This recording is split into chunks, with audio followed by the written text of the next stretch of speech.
I've heard all the stories, you're better than everybody else. You blessed and you need to bless me, sure will. Uh, all those stories. But, but when I saw you going through it, I couldn't say anything because I knew that you had to grow through the moment that you were going through on your own. There was nothing, there was not a lifeline, there wasn't a conversation, there wasn't a attaboy, there was nothing that I could say except you're gonna be all right, right? When you wake up one day, you figure out, Yeah. but I hated that.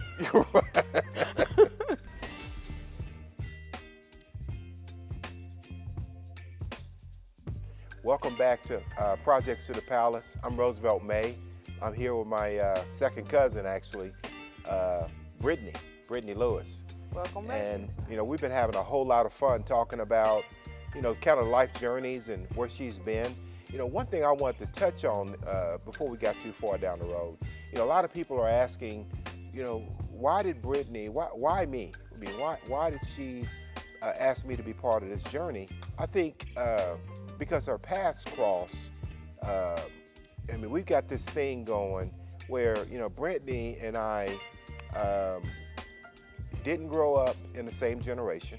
We didn't spend a whole lot of time over the last 20 years together. But I did see Brittany, and I saw Brittany go through some unbelievable adversity, unbelievable pain, unbelievable learning and growth and things of that nature. One thing, too, I got to tell you about myself. A lot of people look at me, and you don't know me. I'm Brittany's second cousin. I'm from Monroe, Louisiana as well. I've been through some stuff. I was a high school dropout and went to Richwood High School, dropped out in 11th grade, immediately went to work. And, by the grace of God, I sit here as a professional, as a leader, as a dad, as a husband. In Brittany, obviously, you're learning a little bit more about her and what she's has been through, and some of the adversities and some of the things that that she's been through. Again, by the same grace, by the same God, she sits here, and we're able to, to talk about different things and see the parallels in our lives as we go through this journey that that Brittany and I both have been through in our lives. And it's been a tremendous journey. So I just want to jump right in. Brittany, thank you again for having me. Thank you for being here. Absolutely. There's some things that that you've been through in your life that we're going to go, we promised the audience the last episode that we're just going to go deeper and deeper and deeper so people can understand. What are we talking about here? Why is it so important that Brittany tells her story? Why today? Why not yesterday? And why not wait till tomorrow? Why now? Now, I feel like there's a season to everything. I probably wanted to tell this story. I don't know if you recall me moving from California. Sure. I did not want to move from California. Right. I wanted California to be my home. I did not want to move. And I recall, I was reflecting on this the other day. I was moving out of my room there, and I sat on the floor, and I called you. And I said, I don't know what's going on with my life. Like, I feel like I'm failing. Me and you were on the phone. One thing you said to me was, you have no idea what's going to come ahead of you. You are more than a nurse. So at the time, that did not stick. But as I went through different life transitions, I realized I am more than a nurse. Everything that's on the inside of me, everybody doesn't have this. What God put in me is a gift, and I'm a gift to the world. Yes. And I'm comfortable in saying that now. Wow. Even at the point when you called me, I had no idea. And quite frankly, I still don't. What you were going through at that point. Some of the adversity that you were going through and the turmoil within your life. Talk about some of that turmoil and adversity that you were going through. Because again, I had no idea. Even when I said the words that I said to you, just trying to encourage you to keep going. What was going through your life at that time? I think even though you didn't know, I always feel like God sends an on-time word. Whether it's through YouTube, a message, anything. He uses people at the right time. And so you were that person at that time for me. Mm. I was coming out of the transition of a collapse of my mental health. And I started to realize at that time, like, life just would not stop. I wanted it to stop, but it wouldn't. Mm. There were highs, lows, highs, lows. Every time I thought I was getting ahead, I would get kicked back 10 steps. Life wasn't stopping for me. Wow. So then I had to pull back and say, what are you going to do with this? And when I got off the phone with you, I mean, you don't know this because we never talked about it. Right. I sat literally on my floor inside of a bedroll because I sold my mattress. I was on my way back home. And I said, God, I don't know what you're doing, but whatever it is, you're going to have to show me. Mm. And so I had to work another shift that night. I went to Walmart, got me an air mattress, came back home, slept the rest of that day on the air mattress.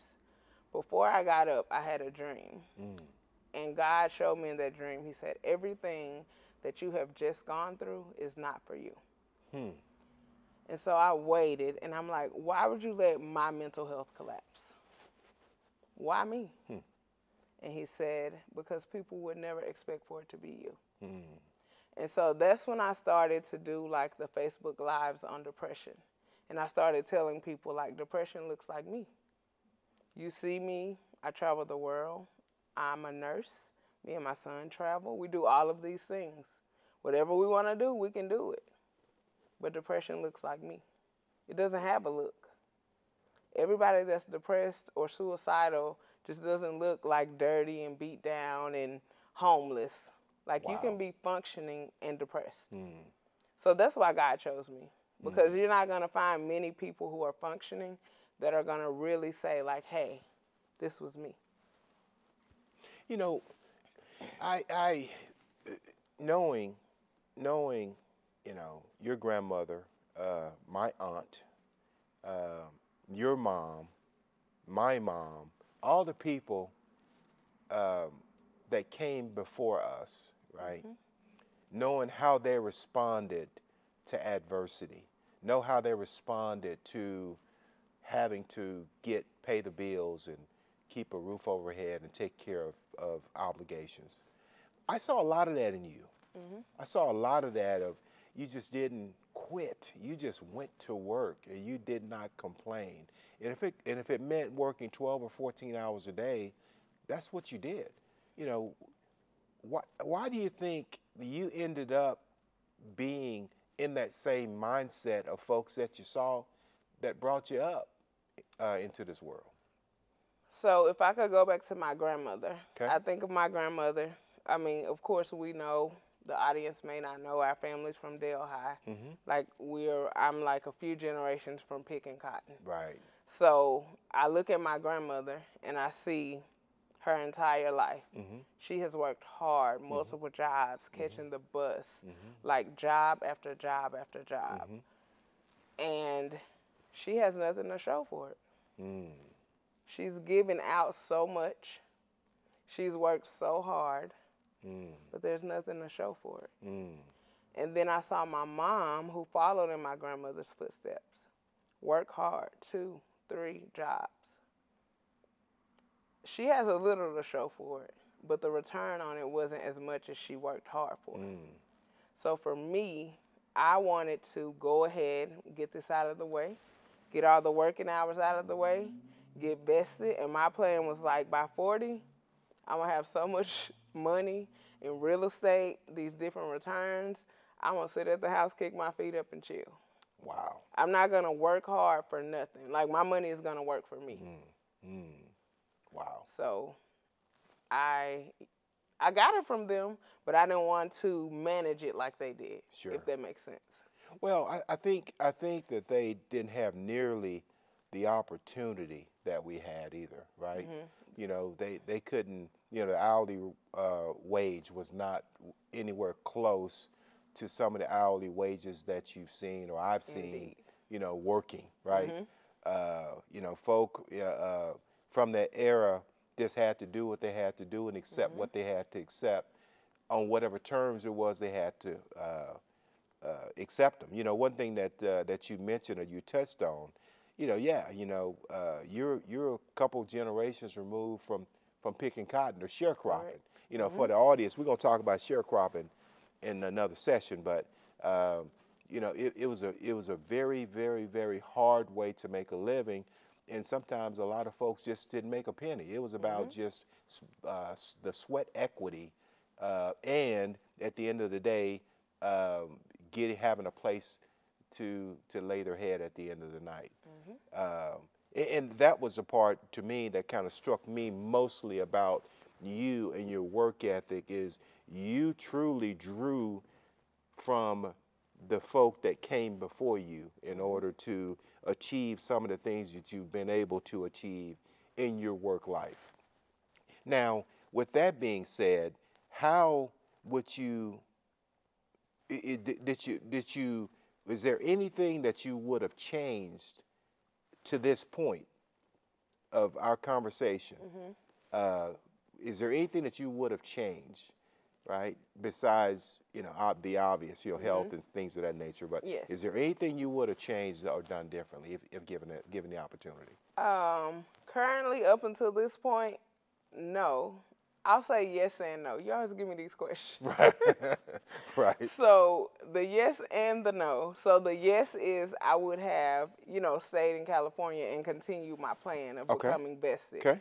But the no is I had to be obedient to God. Right. And as I've said before in previous episodes, I want to surrender safely. Absolutely. Another thing about my mother and my grandmother, they did the best with what they had. Like, no discredit to them. Right. But another part of my drive was I wanted to go back and save the people who had sown into me. Yes. So I wanted to be able to go back and say, hey, you know what? Right. Chill out. I got you. Right. Just breathe. I know you don't know anything Right. about these numbers. Let me run them. Right. Yes. So Yes. that was, a big part of that too. So another thing you touched on too is you started to question God. You started to ask God, why me? Why me? Why me? And with all the stuff, the traveling, the California, from where you started to where you were able to see, the trips. I know you went to trips to Dubai, and you've been all over the Caribbean, and I mean all these unbelievable things that our moms, our grandparents can't say, right? That they've ever done. How could a person that's at home sit here and hear that you've done all this stuff? And a lot of these people never, again, they're just starting out as well. How can you say, why me, if you've been blessed to see all these different things and see all this different world? A lot of folk that watching this ain't never been outside of Louisiana, Alabama, Mississippi, right? How could you say, why me? I could say why me because you see like the glitz and the glam of it, but you don't know the battles or the sweat equity behind it. Why me is pretty much like a uniform question. Sure. Throughout my different battles in my life. Right. I don't always get an answer, to be honest, but I still kind of test the waters and ask God, like, hey, we just have real conversations. I'm like, now look, God, right, what's going on? And it's not like my heart posture is not like ungrateful. Like, I'm grateful for the things that I've been able to see. But it's kind of like one of those things when people say, oh, faith and fear cannot operate together. For me, I don't really believe that. Right. Because I feel like they can run parallel. Sure. You can have faith and you can speak what you want to see, but somewhere deep down in you, a lot of people are not going to tell you that it's still just maybe an inch of fear. Right. Like, what if this doesn't work out? Or what if this doesn't turn out for my good? Right. Or what if I fail? Right. Or what if I can't do this? Sure. Or what if I revert to the old me? So that's just kind of my stance on it. I feel like I could see the world, but I could also say, hey, God, why me? I think that there's somebody that's tuning in right now that hadn't been and looked at the previous episodes, and all they see is this unbelievable, super person sitting here, beautiful woman, and don't know some of your story, don't know where you've been, don't know some of the things that you've been through. Okay. And as we sit here and talk about why me, ask God why me. Um, what about the young lady that's sitting at home? That's she's going through something. She's been through something. She's about to go through something. The light bill man is at the door first thing tomorrow morning. What do we tell her?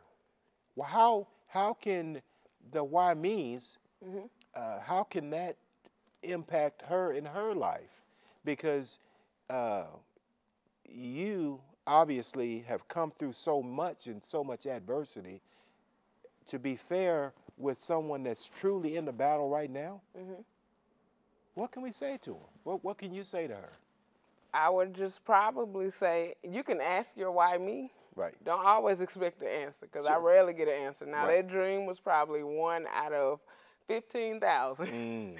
But I do believe your heart posture and your perspective is a big part of where you're gonna go. If you approach whatever you're dealing with a heart of gratefulness, I feel like gratefulness comes back to you. Absolutely. For instance, you said a light bill. Let's talk about the light bill. I myself in the projects will walk around the projects on those brick floors and say, God, look, I don't know how you're going to do it. I don't know when you're going to do it. I don't care who you want to do it through. But you told me not to worry about tomorrow. So I'm going to stick to today. Yes. So you told me that. I'm going to leave this light bill up to you. I believe in you and your miracle working power. You can touch somebody's heart to call me. You can make that Cash App ring. You could just put me in somebody's spirit. You're going to have to get it done. Yes. It's not on me anymore. Yes. Because I did my part. You told me to have faith. Absolutely. According to your word. Yes. So. Man, this girl preaching in here today. Hope y'all hear this. You know, let's talk about some California. California. You know, California is one of them things that one of those places that I just remember. I moved to California in the early 1980s, and California is one of those places still that for me in my life. I could just remember the fun. I can remember the energy. I can remember the Lakers, the Showtime Lakers, the Magic Johnsons when he came on the scene. So for me, I can sit here and talk about California for the next 3 days. Me too. But I want to talk about California, and you talked about California being a safe haven for you. How did a place like a California that's way too expensive, that's so much glam and glitter and all this other stuff that most folk can't afford to live, how did it become a safe place for you? California eventually. Now, when I first got there, there's this whole like apprehension, right? Once I'm there for a little while, California became my safe place because I had experienced different seasons in my life there. I'd been my happiest in California. I'd been depressed in California. I had my psychiatric hospitalization in California. I just had all these different seasons. You know, I experienced grief in California. So at this time, California is my safe place. One of the biggest things with California is I started to discover what friendship truly was. I started to get the sisterhood of like reciprocal friends. I didn't have that at home. So then it started to shift my mindset where I said, you know, Brittany, friendship is not always what you give out. And I struggled with it at first because people would try to give to me and I'm, oh, no, you don't have to do that.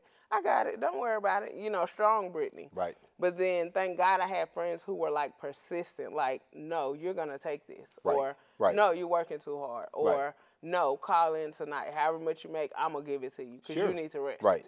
So for me, that was like my safe place, like socially. For my mental health, that was my safe place. You can wake up in California and go sleep on the beach and not have to worry about it. I was never bored in California. Like, never, ever. You could literally get on Google and they could have a paint show. So now this is like kind of shaping me, you know, like now this is the new me, the new home. I'm happy. When I go to California, I don't have to worry about, oh, big money, give me this, give me that, my light bill due. Can you buy my baby some shoes? Can you do this? Versus at home, I'm seeing like the palm of everybody's hands, In California, I'm just like sitting, chilling because my little money ain't nothing. Right. But that started to become like the new me. And that's where I wanted to be. Like, I didn't have to see, I mean, of course they have poverty and all these different areas. Sure. But it just wasn't a direct connection to me. Sure. So running indirectly, I guess you could say. So is it fair to say that California was a place that you could run and hide? I would say that's fair. Because what I saw over time was it seemed like that was a place that kind of everything came tumbling down for you. You were there, you had a lot of folk back at home that was counting on you, right? Counting on you to perform, counting on you to make money, counting on you to be there in the event that they had an issue. How do you think that piece impacted your overall mental health as it relates to everything that you had to endure? Initially, it was draining, and the pressure of it like kind of pulled me down. But as I got into California, because of the things I experienced there as far as mental health, that's when I started seeing my therapist on a regular. And she challenged me, and it was hard. It took me maybe about a month. And she literally said the words like, Brittany, if you were to die today, these people will figure it out. She said, just try them out. If you were to die today, they will figure it out. Everybody that's calling you, asking you for stuff, putting these pressures on you, if you die today, they're going to figure it out. Why are you being responsible for somebody's car note? Why are you being responsible for somebody's child? That's not your baby. Your baby fine. So how about you just stop? Wow. And I paused, and then I had to think about it, because then it was a battle. Like, do you really want to be Brittany that got it all, that could dish it out? Or you want to be Brittany that's secure in yourself, and these people need to figure it out? Which version of you do you want to be? Oh boy, here we go. How did it? Do you think that being that person or trying to stand up and be that person for everybody? Listen, I'm asking you a question that I have to answer for myself. Okay. Right? I've been there, done that. Supported folk that probably shouldn't have. I enable folk to be not as great as they probably would have been if I hadn't been there to prop them up. Sounds like you went through the same pain and the guilt and all the stuff that I went through. See, folks, I told you there was something to this thing here, Roosevelt and Brittany, and the way our lives are parallel. Now, talk about the guilt that you felt when the first time you had to tell people, no, I ain't doing that. I can't do that. I can't afford to do that. I'm drowning in my own blood. Right. I've been there, done it. I know how I feel. So I need you to talk about that. I did feel guilty, but the sad part about that is I don't even know where this guilt came from. I know. Because why do I feel obligated to you? Right. Because I've been in seasons of my life now, which they'll hear later in the podcast, how my life shifted. Yes. I hadn't heard from some of those people. Yeah, sure. You won't. I don't even get a phone call to say, how are you? And no, you will not. What can I do for you? You can't do nothing. What can I do for your son? So, just thinking back, I mean, don't get me wrong. There are some beautiful moments that I don't regret. Right. And, one of those is, my Aunt Nuda has passed. So she was like, she wanted to get on a plane. Right. I think she was turning 45. I sent her to Vegas. Right. I'm happy with it. Absolutely. And that's not asking much. Right. Because she literally came to California and kept my son for me for over a year. Yes. But there are some other relationships that I look at now, like, you are no further now than you were then when you were draining me. So I My just goodness. set you up to Yes. keep being a drainer. Yes. That's all I did for you. Yes. Give me my money back. Right. I want it back. With some interest too. Yes, Yeah. indeed. So people, what I found personally is that as long as you allow, enable people to be there, to ask you, to include you in their rotation of folk, right? Because it seems like those people have a rotation, and you know, it's you know, I've heard all the stories. You know, you're better than everybody else. You know, you blessed, and you need to bless me. You know, sure will. All those stories, but you know, but when I saw you going through it, I couldn't say anything because I knew that you had to grow through the moment that you were going through on your own. There was nothing. There was not a lifeline. There wasn't a conversation. There wasn't a attaboy. There was nothing that I could say except you're gonna be all right. Right? When you wake up one day, you figure out, Yeah. But I hated that. you know, and so talk about real quick, and we'll move on from this. Talk about how since you've unloaded that baggage, that how are you doing in that area right now? Oh, I sleep really well. Really, like I don't worry about it. Right. I'm to the point now, and you know, people may look at it differently, but I know who I am in my heart. I know what I've done. I never did anything for a pat on the back. Sure. And you know, there are things. I mean, I've done things in my community. I've done things for people I don't even know. Like I go home and people are like, "Oh, like you're Brittany. I remember you did this." Yes. Like for instance, I'm gonna have an event here soon, and someone called me. She was like, "Hey, whatever you do, I'm gonna give $500 to it." And I'm like, why are you just gonna give me $500? Right. And she said, "You have no idea. When you worked in New York, you were giving back to us during the tornado." She said that was the lowest season of my life. Right. So it's just like the seeds are coming back. But I sleep really well. Right. I could care less. What anybody says or what they need is not my problem. Right. If it's not Byron and Brittany, my name Bennett, and I ain't in it. I ain't in it. I ain't in it. You know, you talked about, you know, God wanted you to go, but you didn't want to. God wants you to go, but you didn't want to. Talk about that for a minute. So I told you California was my safe place. That was my home. That's where I was about to set up shop. I had it planned out, like personally and as far as my career. The job I was at had a beautiful pension plan. You know, just stay 5 years and put up with all them people you don't like. You'll be all right. Just sit there 5 years. Yes.